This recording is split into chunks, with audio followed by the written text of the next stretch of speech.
that, I'm going to go ahead and start this recording.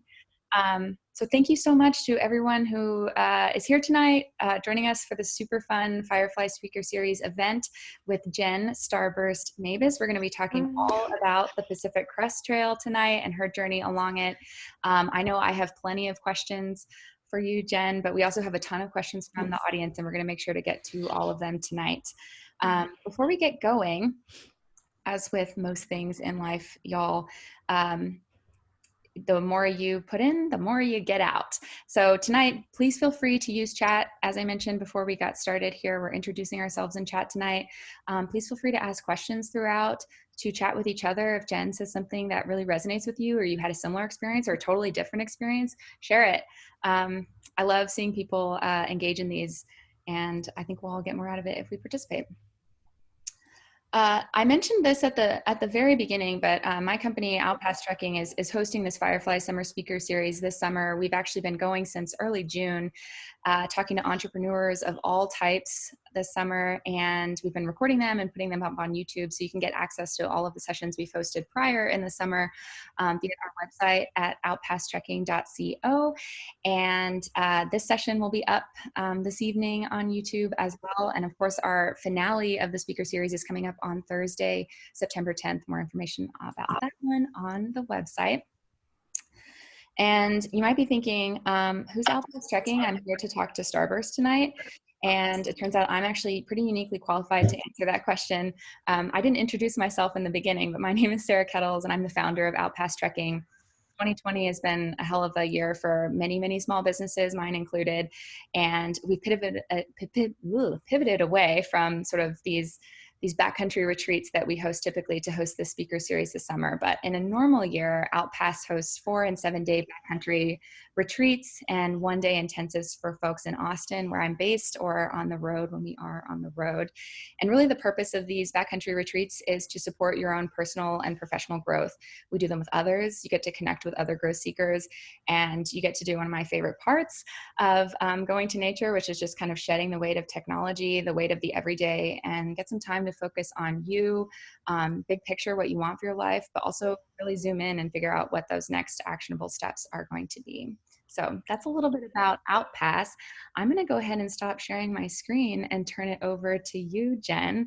Hi, thanks so much for joining us. How are you doing? Hi, I'm doing well. Thank you for having me. I'm excited. Me too. So I kind of want to start tonight with just acknowledging the fact that I wanted you on the speaker series because I'm a mega fan. I watch all of your YouTube videos in preparation for planning for my own, hopefully PCT bid in a few years. And I know that there are a lot of folks on the call who are here for that same reason. And we're going to spend a lot of time talking about the Pacific Crest Trail tonight, but you also just got off of a trail in California. How was it? Tell us about your trip. Where'd you go? It was great. I saw someone was from South Lake Tahoe, so they'll know about this, but I just finished the Tahoe Rim Trail. So it's 171 miles around Lake Tahoe in the mountains, and it's about half in California and half in Nevada. So you get to cross over into, some state lines, which is pretty cool. But I was supposed to hike the Continental Divide Trail this year, but I canceled it because the CDT coalition asked us to not hike. And the Tahoe Rim Trail is, an hour away from my parents' house. And my parents were able to resupply my friend and I. So we got to stay out of the towns and the businesses and everything. So it was about 2 weeks and it was pretty amazing. That's phenomenal. Yeah. Pretty good backup plan too. Yeah, and it wasn't something we planned. It was just, I brought my gear with me. I was hoping to maybe do the Arizona Trail or, in October, but that's a no. And I was just hopeful of being able to do something. And then the Tahoe Rim Trail Association, they were okay with people hiking as long as, staying safe and everything. So I texted my friend and I was like, do you want to do this? And she drove up a week later. So it's pretty awesome. That is awesome. And this was your first really kind of long trek since your Pacific Crest Trail journey back in 2018. Is that right? Yes. Yeah. I've done, little backpacking trips and hiking, but this was my first time back out doing the whole through hike grind sort of thing. So, Was there anything that surprised you about being back on the trail after such a long time kind of out of that through hike environment? well, it was almost a little awkward again. I, like getting back on a trail with a heavy pack and having to do that routine of like being conscious of where the water sources are, even just putting up my tent and getting my system down. It's kind of awkward. I was spilling food everywhere. I had gear. I just like was so unorganized, and you have to just get back into the habit of, your routine. But I was kind of amazed at how good it felt to be back on trail. There's just like, it's not just like hiking. When you're through hiking and you have this goal, it just like feels different. It's kind of hard to explain. And if you guys get out there and do a through hike, you'll know what I'm talking about. But it just felt so freeing and just exciting to have that unknown trail ahead for the next couple of weeks. And I missed that. So, That I really resonate with how you yeah. described kind of that experience. And I'm curious, taking us back to the start of your Pacific Crest Trail journey, is that how you felt on the trail, that same sense of the freeness of the unknown trail ahead? Or, take us back to what you were thinking in those Yeah. moments. Oh gosh. Well, especially because you see pictures of like, well, we'll take the PCT, like the southern terminus, you see them everywhere. Mhm. And so actually seeing it in person was like, I imagine people who are into the whole celebrity thing see a celebrity in real life. You can't believe it. And then when you're there, I'm going to use the word again, like awkward for me. It was like, I just start walking, I'm like, okay. And you start going and you realize like I just have to follow this path for, a couple thousand miles. And that feeling, it's almost like the yellow brick road. You're just like, I just follow this. And there's so much that's going to happen, but you can't plan any of it. Yeah. And it's very exciting and freeing and just really like a powerful, intense emotion, basically. That sounds super exciting. And also you make the concept of approaching a 2,000-mile trail literally seem easy. I don't know how you do No, that. yeah, it's not, but yeah, you just keep going like one step at a time. Yeah. And I like that. Yeah. How take us back kind of like before those feelings to the night before the trail. First of all, what was it like getting ready for the PCT? What was your kind of process for that? And then what did you feel like kind of in those final moments before you headed out to the trailhead from Campo? Well, this was my first, big through hike, and I backpacked and done like 4 or 5 nights before and like little ones, but I didn't feel prepared. I was like, I'm not wearing the right things. I don't have the right things. I have way too much stuff. I have way too much food. I had no idea of like what I actually needed. And so I just felt unprepared, honestly. And my entire like planning of the trip, I was so excited until the week before, and I was completely dreading it. I thought I made a mistake. I was like, this sounds terrible. I'm just going to book a flight to Europe instead with that time off and that money, because this is scary. And so the night before, I was actually like not wanting to wake up. I was like, or I didn't want to go to sleep because that meant I would have to wake up and go to the trail. And I was just panicking. But then once you get to the trailhead, it just all just settled in. And I'm like, yep, this is exactly what I wanted. This is awesome. So I just was really nervous and, scared and just felt like I didn't have enough energy to do what I was supposed to do. Yeah, those seem like really fair feelings kind of on Yeah. the dawn of a 2,600-mile trek. Yeah. So Yeah. I know a lot of people are here tonight, and I know you because you video blogged your whole experience on the PCT. When did you decide to video blog it? And tell me a little bit about what it's like to kind of fit that type of filming into a long distance trek. So, and I've said this before, and everyone can tell, I didn't know what I was doing, and I wasn't planning on like sharing it with the idea that other people were going to really like follow. It was mainly for me to maybe look back on and 15 years or something, and then for my family and friends to follow along with. So I had no plan. I didn't know how to edit or what to do. I didn't know if I was going to do it every day or once a week. I'm just very much someone who likes to just show up and see what happens. And if you can't tell, I'm very, kind of like outgoing, and I just had so much I wanted to say. So I turned them into doing daily video blogs because I just felt like I needed everyone to see every day what I was doing. So it became way more work than I thought. I am so glad I did it, but it was hard. I had to sometimes stay in towns a day or two longer to edit and upload, and which caused me to spend more money. And I don't feel like it took away from my hike, but it was just a lot of work, but I don't regret it at all. It was so cool to be able to share that, mainly with my friends and family, and then some strangers who just followed and liked following my journey, and it just made it really special.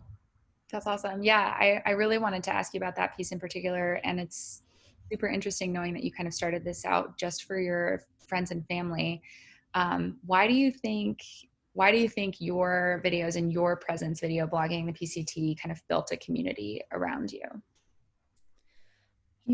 I'm not sure, but there were some people that I would watch who've hiked the PCT or other trails years ago. And what I enjoyed the most about theirs was it didn't always have to have like fancy music and the most beautiful shots. It was just real. And there's a lot of fantastic like documentaries and vlogs out there that are just beautifully made, and that they inspire me. But that's not really what thru hiking is. And since I didn't have a nice camera with me, and I wasn't going to be editing these special documentaries, I just wanted to show like the reality of the hike from my eyes and my perspective. So maybe, I don't know, maybe something to do with that. I made mistakes, and the internet can be mean, and people would say mean things because of my mistakes, but I would continue to post them because I thought it was important for people to know, hey, like we're all kind of making this up as we go. Some days it's really hard. I've seen grown men, crying. I mean, it's challenging. And so I wanted to make sure I showed what I thought the reality of thru hiking was. Yeah, I know. To me, that comes across as like approachability. Like you make something that feels kind of impossible on the surface, approachable and friendly, and just enough to kind of get your foot in the door, which is like, that's all you can really ask, I think, if you're trying to learn from somebody who's sharing their journey on the internet. Right. Yeah. So you talked a little bit about kind of like the negative interactions with the community, which, like, of course, the internet, to be expected. What was it like interacting with the community who was like kind of there for your journey, there to support you along the way, but through the internet? Well, it was surprising because I wasn't trying to do any of that. So it was definitely a very pleasant surprise. And even if there was like a negative comment or two or three, there were always 100 times fold more positive comments. So trying to focus on that. And I think it just made it even more special for me. I know some people can't maybe physically do a big hike like that, or their circumstances, people have so many commitments. And so I thought it was really awesome that some people were in some ways having their hike through my videos. And it just like made it so special. And I love interacting with people. A comment I get is, Jen, like you respond to everybody. Not everybody, I try, but people say you respond to so many people and try to engage. Isn't that a lot? And it is a lot, but it just like means so much to me that these people have supported me. Like it really means a lot. So it made the whole experience so much more special, to be honest. And I wasn't expecting that. Yeah, that's like a wonderful gift. How cool. Yeah, it's been really awesome. So if any of you are on here who did that, thank you. Yeah, +1. Yeah. So we've talked a little bit about the internet community that you kind of built around sharing your journey on YouTube. Tell me a little bit about some of the hiker buds you made on the trail. What was that trail community like? The hiker buds. Yeah. Is that what you said? So as I think anybody who followed, I like to do my own thing, especially because it was like my first through hike. And I figured I'm like, this is the only time I'm going to do something like this. So I need to do it how I want to do it. But you wind up meeting just people randomly of all ages and just different professions. It's just wild, the kind of spectrum of people that you meet. And pretty much most of the trail community is just so supportive and just incredible. People giving each other food if, some other hiker ran out, lending water, just taking care of each other. And it's really special because you're a group of people that no one else knows what you're going through at that moment. Um, in my last few days on the trail, I, for the first time, met these guys who I had never met on the whole trail, and we hiked the rest of the way to Canada together because there's a massive snowstorm. But I've never met these people before. But we became bonded immediately because we were almost done with the trail. We're in this huge snowstorm that was very dangerous, and you just look out for one another. And that's what I think is really special. And I'm still friends with them today. We will still message each other, and we were only together for, was it maybe like 3 days? But we're friends for life now because of that mutual experience that we had that no one else on earth experienced. Yeah, That's basically the best way that I can describe it. that's really special. Yeah. You kind of hinted, I mean, like only 3 days, out of the scope Mm. of your whole hike. Give me a sense of scale of the Pacific Crest Trail. How long did it take you? What was maybe one of the more challenging sections? So it took me about 5.5 months. I was planning 5 months, but if you've watched, I took a week off to go to the West Coast and watch a rocket launch. And sometimes I would take 4 days off at a time, partly because I love hotels and laying in bed, and then to edit videos. So it took me a little bit longer than I expected. But the the the hardest, to be honest, the hardest section for me in all ways was Northern California. And that's where a lot of people quit because that's when it just feels like you're walking and you're not going anywhere because you're still in California and it's like months and months later. And at that time there were fires going on. So it was just really mentally and physically hard. And that just took a lot out of a lot of us hikers. And so that was the hardest for me to like push through, to be honest.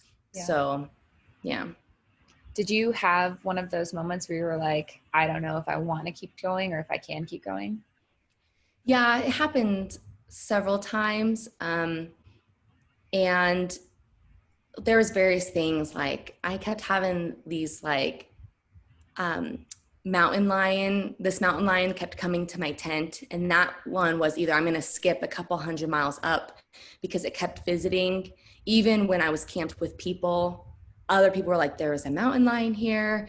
And that just like messed with me mentally. That was the most vulnerable I felt. And I was like, this isn't worth it. Like, I can't keep hiking and like looking over my shoulder every 5 minutes. And then getting to Northern California with the fires and just how you just felt like you weren't making any progress. And I just was like, I'm bored. I was really bored. And I just was like, my time could be used in better ways. This is what I was thinking. Yeah.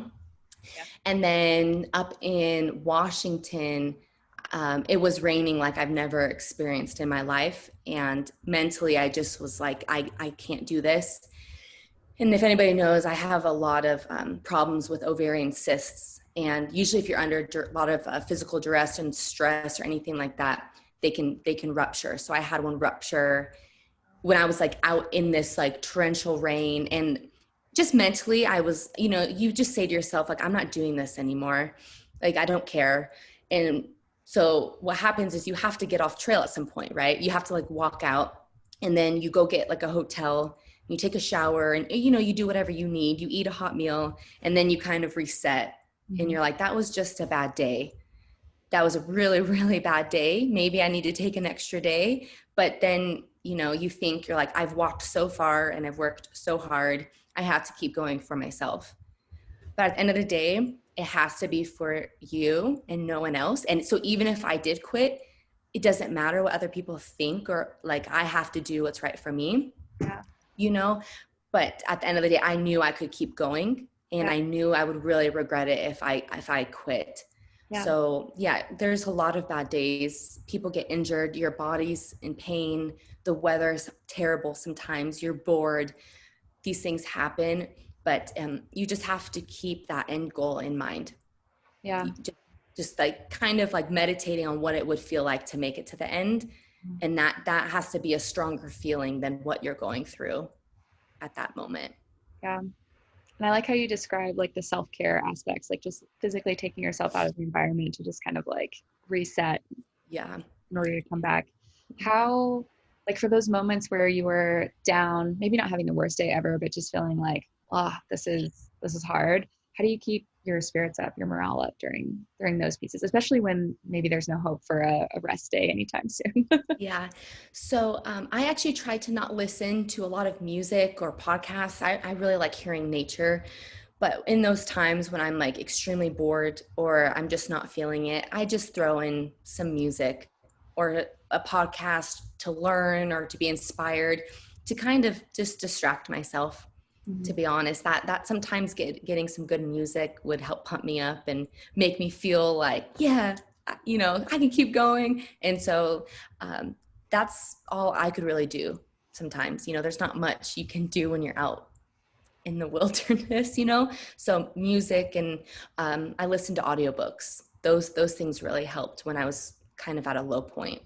Yeah. I like how when you're faced with adversity on the trail, it seems like the thing that works for you is to just change it up, like introduce something that you don't Yeah. normally get to do. Yeah. I like that. So people just have to find, maybe what would work for them, because it's pretty guaranteed that others are going to feel the same way, maybe with different circumstances and at different times. You just have to figure out what you need to help yourself, keep going.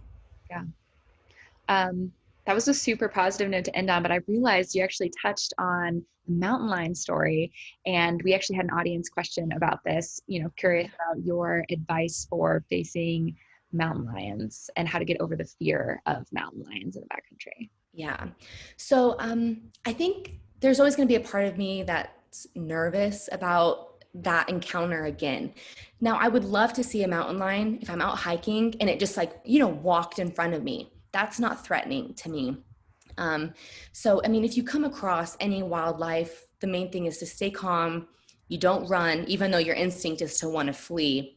You have to, whenever you're doing a trip out in the woods, even if it's just a day hike, learning the animals and the environment and how to handle is really helpful. So any animals like that, bears, mountain lions, you just stand your ground, maybe slowly back away, do not run, etc. But at the end of the day, I still go back out, because the Tahoe Rim Trail, what I just did, crossed the exact section where the mountain lion was stalking me. So I had these feelings come back, and they're really curious. You're in their home, they can smell things, though them bears, they can smell things from so far away. So they're just checking things out, and it is scary, but the more you go out there and the more nights you have where nothing happens, it builds up my courage.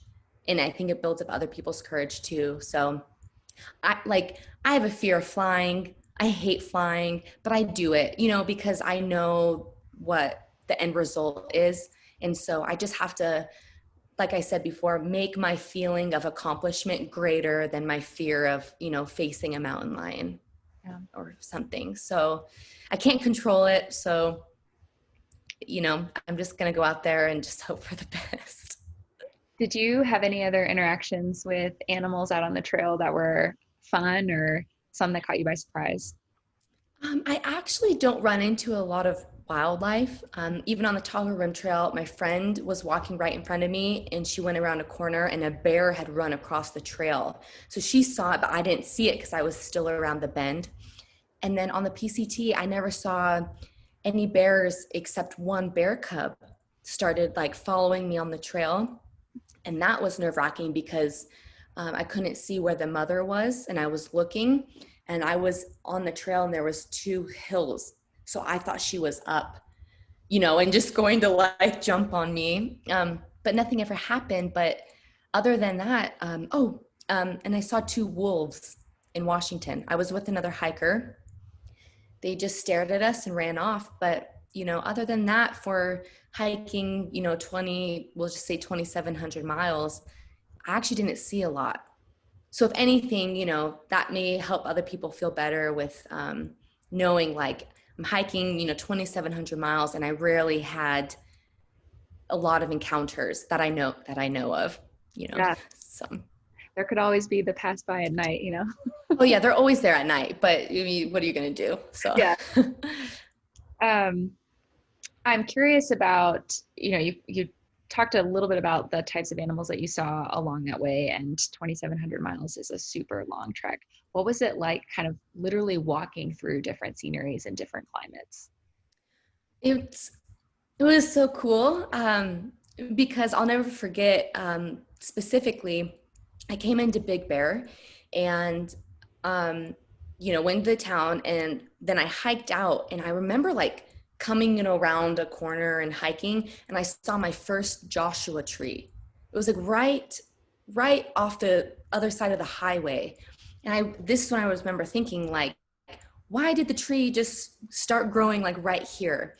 And so I could immediately, you can start noticing plants, trees, all of these little, even types of lizards and animals just out of nowhere that you haven't seen before. And it's really cool to just see the progression, especially as you leave the desert and you start going into the Sierra Nevada, and it's very like a lot of granite, a lot of rocks. You can start seeing the trail change, because we're stepping on these rocks and it's like breaking down into the sediment. So it's really cool.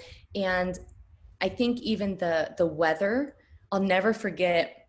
It was right after I left Ashland, Oregon, and me and some other people, we camped and we woke up and we felt the weather change, and like it got cold, but it was not just cold. You can feel the air like, okay, it's starting to turn into fall, and we all felt it immediately.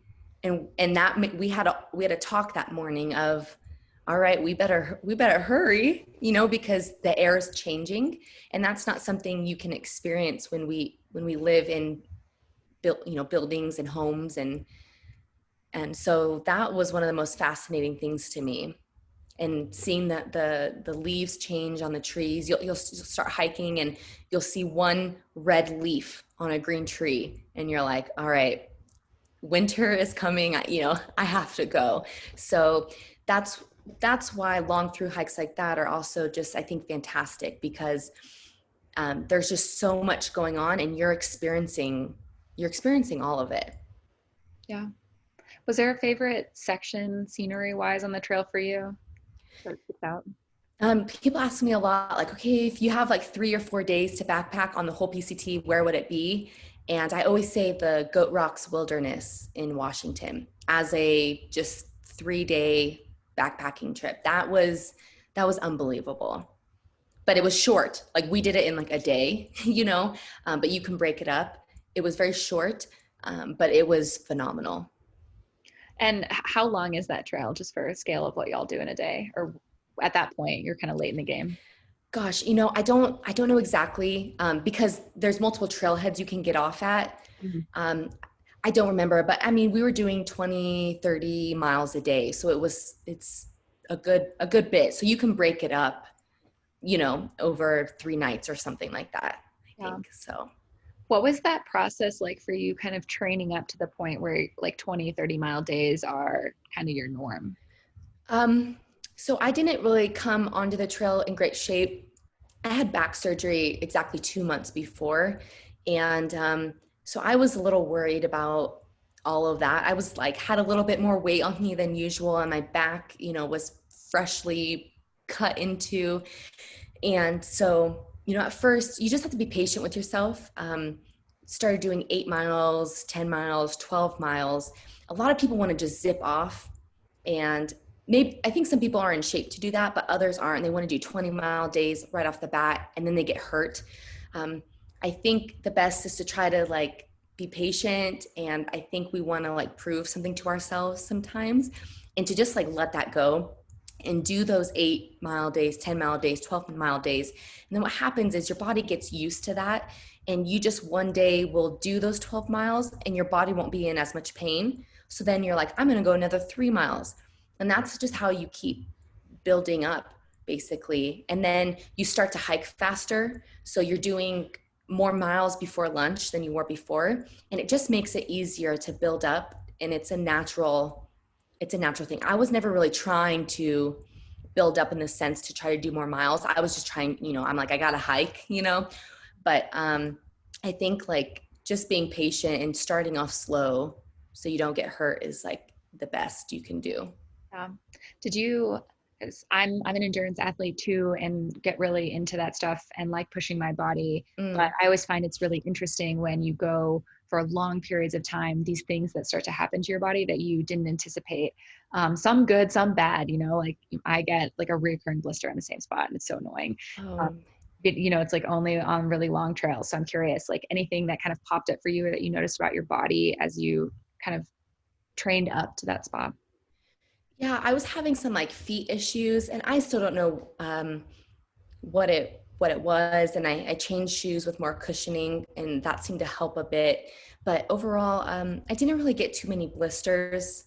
I used to, and then I started doing like a sock liner and then a sock on top of that, and that changed my life. I don't get blisters really like ever. So nothing like that. I just loved how strong I was getting. And I always get these like big muscles on like the side of my butt, on like my hips, that just like come out of nowhere, and they're pretty awesome. So other than that, no, I mean, I just feel strong, and but no real pain except some like several, random feet issues. But I would push my shoes, I think, further than I should have.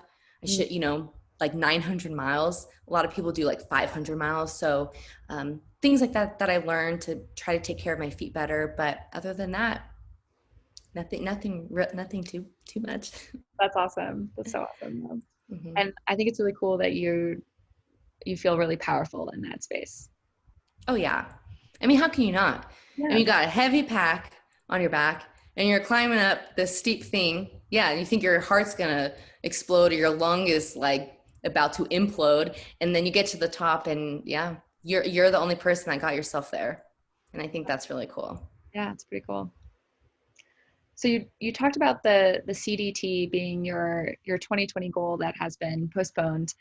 Is that your next adventure? Tell me a little bit about like what's next for you. Yeah, I mean, I am hoping to do another long trail and next year. The PCTA just announced that they're not giving out permits this October. They're going to wait and see until January. So if they set the tone for no through hiking, we'll see, what the other associations do. It's really sad and unfortunate, but I understand. So the plan will be to hike another long trail. But with the CDT, I'm going to wait and see what the snow levels are like. And, if they're really high, then probably try to wait and maybe do the Appalachian Trail, or who knows? So, yeah, we'll see. But yeah, I plan on doing something, like a lot of people, I think. Yeah. Yes. I'm probably in that same boat as well. Yes. I'm curious for those who are on the call tonight, maybe I'm talking to myself in this moment, who are considering the PCT in their future, but it just feels impossible to tackle something that long. What do you say to those people? Actually hiking the Tahoe Rim Trail, I met a couple people and they were asking the same question. And so I'll just say what I like shared to them. And I'm sure I've said it before, but I feel like it's so overwhelming to think about hiking from Mexico to Canada or anything long. We can't actually process that, right? And there's so many unknowns. And so what I did was I would look just to the next town. I just focused on what did I need to do in these next 4 days to get to this next town. Maybe have an idea of what's ahead so you can plan if you need to have a resupply box or, things like that. But I would just focus on, let's say the next town was 120 miles. That's all I worried about, was how do I get there?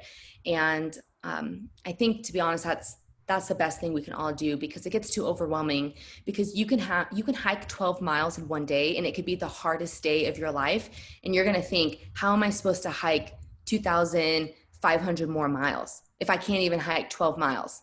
That's what we do in our brains, but it's just, you're going to have bad days. You're going to have really hard days, but just, taking it into small sections, I think really can help us mentally, because through hiking, I think more than anything is a mental game. That was the hardest part, I think, for me and a lot of other people. Totally. And great things are accomplished in small pieces. And as you said at the beginning of this call, it's literally about one foot in front of the other. Yes. 2,700 miles. Yes. Last question from me, and then I want to pivot to get to some of the audience questions that we had. But I'm curious, what's something you wish you knew before you started the Pacific Crest Trail? I wish I knew that most people on trail didn't know what they were doing either. So I say that because it's very intimidating. And I wish I would have known that it was like whatever I had with me, like the clothing you have and the gear you have, you can make it work. So to not get so caught up in, do I have the exact right t-shirt? Do I have the exact right rechargeable battery pack? That kind of mentality for me, it was like, you can change a lot of things along the way. Things just sometimes don't work out. You can easily order something and have it waiting for you in the next town, and to not get so caught up in needing the exact gear that you see someone on YouTube having, or, just working with what you have, because we have to remember, like, people hike these trails, in the 1970s with massive heavy packs, and they did it. So just to trust yourself, and to not be so, or it would be for me to trust myself and not be so intimidated by other people and thinking that they all have it together. Yeah. Because a lot of them don't, even experienced hikers. It's the trail, and Mother Nature throws many things at you. And a lot of times it's things that you've never experienced before, even if you've hiked a lot. So you're all just trying to like survive out there, basically. So. All of that. Thank you. Yeah. Okay, so we had a bunch of questions come over on Instagram and via the Google form that we had set up on Eventbrite, but I kind of want to start with a question that we have in chat from Laura. She's asking a little bit about your cadence, and Pacific Crest Trail was your first big through hike. Did that teach you to love through hiking, and how often are you building these big hikes into your life? Yeah, so I hiked the PCT, and it was going to be a one and done experience. But then I was like, this is addicting. This is awesome. And so I had to go back to work, because it costs money. So I had my job waiting for me. And so I worked. And the reason why I was going to hike again this year is I recently got married. My husband and I have been long distance for a while. So I had to move. He's military. So I had to move to Virginia. And because of the timing, it was perfect to be able to do another through hike. He's also deployed right now. So it was like, awesome. He's going to be gone. And so then I was like, 2020 is a great year to do another through hike. But because it didn't work out this year, I told him, I'm like, I'm going to do this next year, right? And he was like, yeah, probably. I'm like, that means I don't have a job. So, we're just, saving up for that. But yeah, I think for me financially, I wouldn't be able to do it back to back, because I do have a job, and, but yeah. So, but you know what? I might just knock them both out, and then my husband will be like, all right, you got to get back to work, so that's probably what's going to happen. And you actually kind of answered another audience question we had, which is just, how do you take off those large chunks of time? But there was kind of a sub question in there, which is, what do you do for a living? Tell us what you do when you're not out hiking. Okay, so I'm a mechanical engineer, and I was working for the Department of Defense. And basically they agreed to letting me take 6 months off of work, because I had invested a lot of time already into them. At that time, maybe it was 6 years or so. And in their eyes, I was probably going to quit.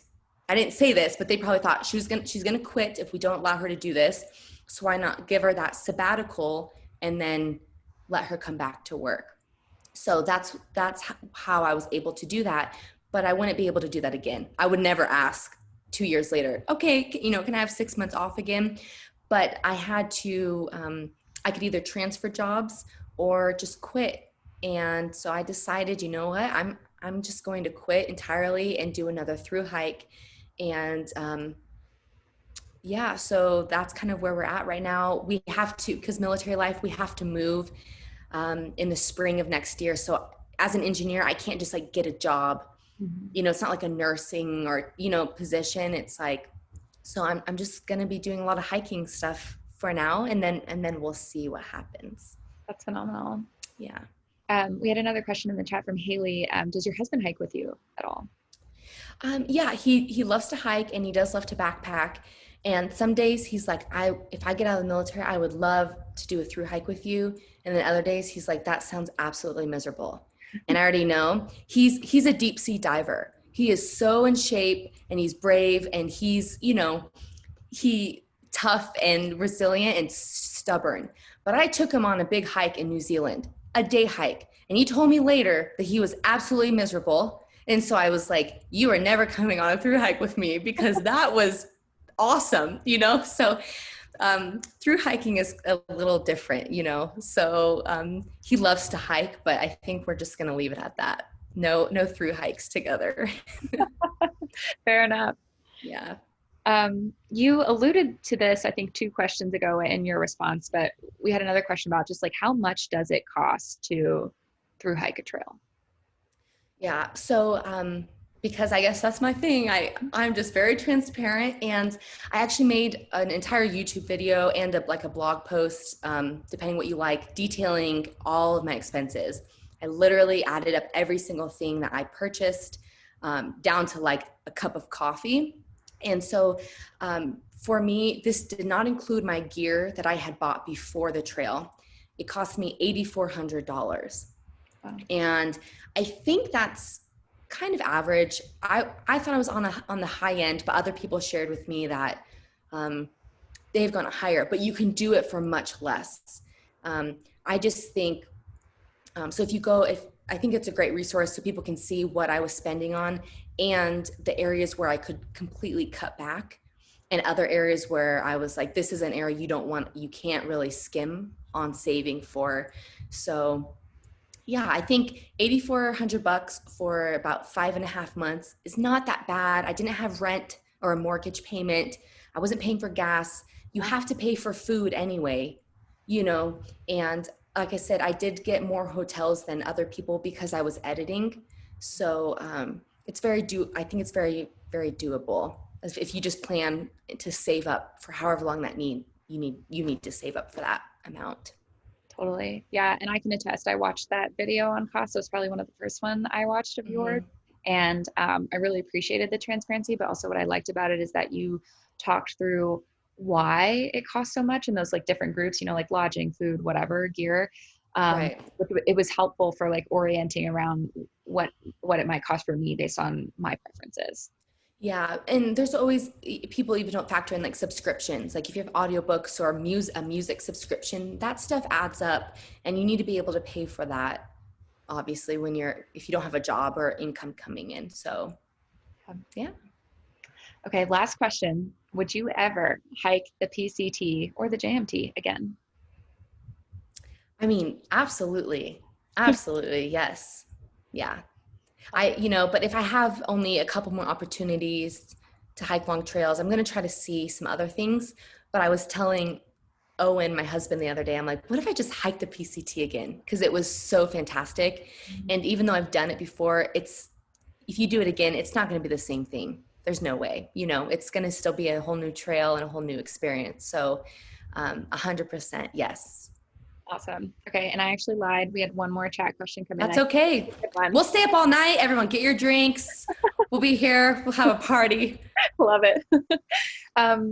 This is a great question too. Any weird trail food that you became obsessed with? Not really. So I don't bring a stove, and I actually stopped even cold soaking. So I don't cook anything on the trail, but the one thing that I always have to have is like a pound of cheese. That's it. That's all I need. So cheese is basically what gets me through to lunch. Love it. Yeah. Cool. Well, thank you so much tonight for sharing everything with us. It was wonderful. If any of you all are looking to connect with Starburst, she's on Instagram at the Whimsical Woman. She's also on YouTube. You can literally type in the Whimsical Woman or just use dash Jennifer Mabus dash about. And I want to thank everybody for coming this evening. Yeah, thank you.